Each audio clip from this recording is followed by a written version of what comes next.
السلام علیکم ورحمۃ اللہ وبرکاتہ۔ حضور صلی اللہ علیہ وسلم کی والدہ نے 7 دن تک آپ صلی اللہ علیہ وسلم کو دودھ پلایا۔ 8ویں دن دشمن اسلام ابو لہب کی کنیز صوبیہ کو یہ اعزاز حاصل ہوا۔ صوبیہ نے دودھ بھی پلایا اور دیکھ بھال بھی کی۔ یہ چند دن کی دیکھ بھال تھی، یہ چند دن کا دودھ تھا، لیکن ہمارے رسول اکرم صلی اللہ علیہ وسلم نے اس احسان کو پوری زندگی یاد رکھا۔ مکہ کا دور تھا تو صوبیہ کو میری ماں کہہ کر پکارتے تھے، ان سے حسن سلوک بھی فرماتے تھے، ان کی مالی معاونت بھی کرتے تھے۔ مدنی دور آیا تو مدینے سے ابو لہب کی کنیز صوبیہ کے لیے کپڑے بھجواتے تھے۔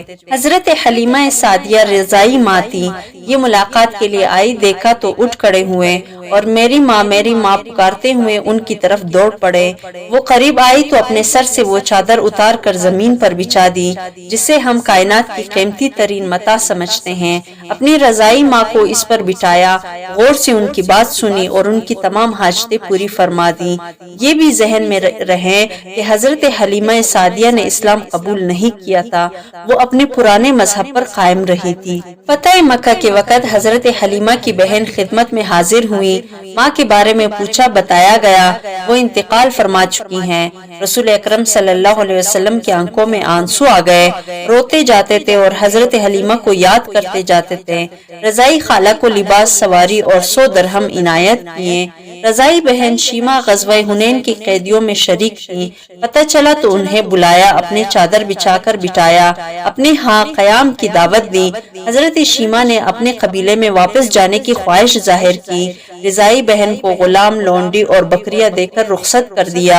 یہ بعد ازاں اسلام لے آئی۔ جنگ بدر کے قیدیوں میں پڑھے لکھے کفار بھی شامل تھے، ان کافروں کو مسلمانوں کو پڑھانے، لکھانے اور سکھانے کی عوض رہا کیا گیا۔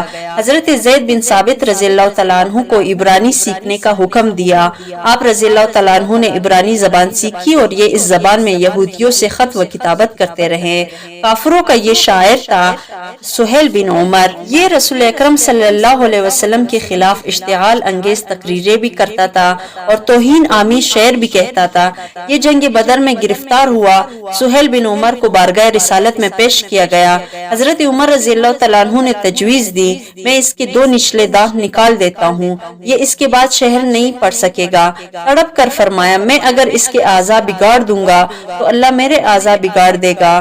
سہیل بن عمر نے نرمی کا دریا بہتے دیکھا تو عرض کیا، مجھے فدیہ کے بغیر رہا کر دیا جائے گا۔ اس سے پوچھا گیا کیوں؟ سہیل بن عمر نے جواب دیا، میری 5 بیٹیاں ہیں، میرے علاوہ ان کا کوئی سہارا نہیں۔ رسول اکرم صلی اللہ علیہ وسلم نے سہیل بن عمر کو اسی وقت رہا کر دیا۔ غزوہ خندق کا واقعہ ملاحظہ کیجئے۔ عمر بن عبدود مشرک بھی تھا، ظالم بھی اور کفار کی طرف سے مدینہ پر حملہ آور بھی۔ جنگ کے دوران عمر بن عبدود مارا گیا، اس کی لاش تڑپ کر خندق میں گر گئی۔ کفار اس کی لاش نکالنا چاہتے تھے، لیکن انہیں خطرہ تھا مسلمان ان پر تیر برسا دیں گے۔ کفار نے اپنا سفیر بھجوایا، سفیر نے لاش نکالنے کی عوض 10,000 دینار دینے کی پیشکش کی۔ رحمت العالمین نے فرمایا، میں مردہ فروش نہیں ہوں، ہم لاشوں کا سودا نہیں کرتے، یہ ہمارے لیے جائز نہیں۔ کفار کو عمر بن عبدود کی لاش اٹھانے کی اجازت دے دی۔ خیبر کا قلعہ فتح ہوا تو یہودیوں کی عبادت گاہوں میں تورات کے نسخے پڑے تھے۔ تورات کے سارے نسخے اکٹھے کروائے اور نہایت ادب کے ساتھ یہ نسخے یہودیوں کو پہنچا دیے، اور خیبر سے واپسی پر فجر کی نماز کے لیے جگانے کی ذمہ داری حضرت بلال رضی اللہ تعالیٰ عنہ کو سونپی گئی۔ حضرت بلال رضی اللہ تعالیٰ عنہ کی آنکھ لگ گئی، سورج نکل آیا تو قافلے کی آنکھ کھلی۔ رسول اکرم صلی اللہ علیہ وسلم نے حضرت بلال سے فرمایا، بلال آپ نے یہ کیا کیا؟ حضرت بلال نے عرض کیا، یا رسول اللہ، جس ذات نے آپ کو سلایا اس نے مجھے بھی سلا دیا۔ تبسم فرمایا اور حکم دیا، تم آذان دو۔ آذان دی گئی، آپ صلی اللہ علیہ وسلم نے نماز ادا کروائی اور پھر فرمایا، تم جب نماز بھول جاؤ تو پھر جس وقت یاد آئے اسی وقت پڑھ لو۔ حضرت حذیفہ بن یمان رضی اللہ تعالیٰ عنہ سفر کر رہے تھے۔ کفار جنگ بدر کے لیے مکہ سے نکلے۔ کفار نے راستے میں حضرت حذیفہ کو گرفتار کر لیا۔ آپ سے پوچھا گیا، آپ کہاں جا رہے ہیں؟ حضرت حذیفہ رضی اللہ تعالیٰ عنہ نے عرض کیا، مدینہ کفار نے ان سے کہا، آپ اگر وعدہ کرو آپ جنگ میں شریک نہیں ہوں گے تو ہم آپ کو چھوڑ دیتے ہیں۔ حضرت حذیفہ رضی اللہ تعالیٰ عنہ نے وعدہ کیا۔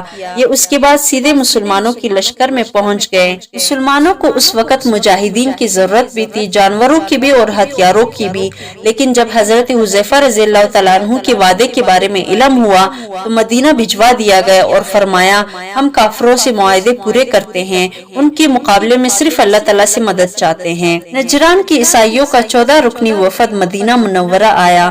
رسول اکرم صلی اللہ علیہ وسلم نے عیسائی پادریوں کو نہ صرف ان کی روایتی لباس میں قبول فرمایا بلکہ انہیں مسجد نبوی میں بھی ٹھہرایا اور انہیں ان کے عقیدے کے مطابق عبادت کرنے کی اجازت بھی دی۔ یہ عیسائی وفد جتنا عرصہ مدینے میں رہے، یہ مسجد نبوی میں مقیم رہے اور مشرق کی طرف منہ کر کے عبادت کرتے رہے۔ حضرت سعد بن عبادہ رضی اللہ تعالیٰ عنہ نے فتح مکہ کے وقت مدنی ریاست کا جھنڈا اٹھا رکھا تھا۔ یہ مکہ میں داخل ہوتے وقت جذباتی ہو گئے اور انہوں نے حضرت ابو سفیان سے فرمایا، آج لڑائی کا دن ہے، آج کفار سے جی بھر کر انتقام لیا جائے گا۔ رحمت للعالمین نے سنا تو ناراض ہو گئے، ان کے ہاتھ سے جھنڈا لیا، ان کے بیٹے قیس کی سپرد کیا اور فرمایا، نہیں آج لڑائی نہیں، رحمت اور معاف کرنے کا دن ہے۔ ثمامہ بن آسال نے رسول اکرم صلی اللہ علیہ وسلم کو قتل کرنے کا اعلان کر رکھا تھا۔ یہ گرفتار ہو گیا، اسلام قبول کرنے کی دعوت دی، اس نے انکار کر دیا۔ یہ 3 دن قید میں رہا، اسے 3 دن دعوت دیتی جاتی رہی۔ یہ مذہب بدلنے پر تیار نہ ہوا تو اسے چھوڑ دیا گیا۔ اس نے راستے میں غسل کیا، نیا لباس پہنا، واپس آیا اور دست مبارک پر بیعت کر لی۔ ابو العاص بن ربی رحمت للعالمین کے داماد تھے۔ رسول اکرم صلی اللہ علیہ وسلم کی صاحبزادی حضرت زینب ان کے عقد میں تھی۔ یہ کافر تھے۔ یہ تجارتی قافلے کے ساتھ شام سے واپس مکہ جا رہے تھے۔ مسلمانوں نے قافلے کا مال چھین لیا، یہ فرار ہو کر مدینہ آ گئے اور حضرت زینب کے گھر پناہ لے لی۔ صاحبزادی مشورے کے لیے بارگاہ رسالت میں پیش ہو گئی۔ رسول اکرم صلی اللہ علیہ وسلم نے فرمایا، ابو العاص کی رہائش کا اچھا بندوبست کرو، مگر وہ تمہارے قریب نہ آئے کیونکہ تم اس کے لیے حلال نہیں ہو۔ حضرت زینب رضی اللہ تعالی عنہا نے عرض کیا، ابو العاص اپنا مال واپس لینے آیا ہے۔ مال چھیننے والوں کو بلایا اور فرمایا گیا، یہ مال غنیمت ہے اور تم اس کے حقدار ہو، لیکن اگر تم مہربانی کر کے ابو العاص کا مال واپس کر دو تو اللہ تعالیٰ تمہیں اجر دے گا۔ صحابہ رضی اللہ تعالیٰ عنہ نے مال فوراً واپس کر دیا۔ آپ ملاحظہ کیجئے، حضرت زینب رضی اللہ تعالیٰ عنہ قبول اسلام کی وجہ سے مشرک خاوند کے لیے حلال نہیں تھی، لیکن رسول اکرم صلی اللہ علیہ وسلم نے داماد کو صاحبزادی کی گھر سے نہیں نکالا۔ حضرت عائشہ رضی اللہ تعالیٰ عنہ نے ایک دن رسول اکرم صلی اللہ علیہ وسلم سے پوچھا، زندگی کا مشکل ترین دن کون سا تھا؟ فرمایا، وہ دن جب میں طائف گیا اور عبد یا لیل نے شہر کے بچے جمع کر کے مجھ پر پتھر برسائے، میں اس دن کی سختی نہیں بھول سکتا۔ عبد یا لیل طائف کا سردار تھا، اس نے رسول اکرم صلی اللہ علیہ وسلم پر اتنا ظلم کیا تھا کہ اللہ تعالیٰ کی رحمت بھی جلال میں آ گئی۔ حضرت جبریل امین تشریف لائے اور عرض کیا، اگر اجازت دے تو ہم اس پورے شہر کو 2 پہاڑوں کے درمیان پیس دیں۔ عبد یا لیل ایک بار طائف کے لوگوں کا وفد لے کر مدینہ منورہ آیا۔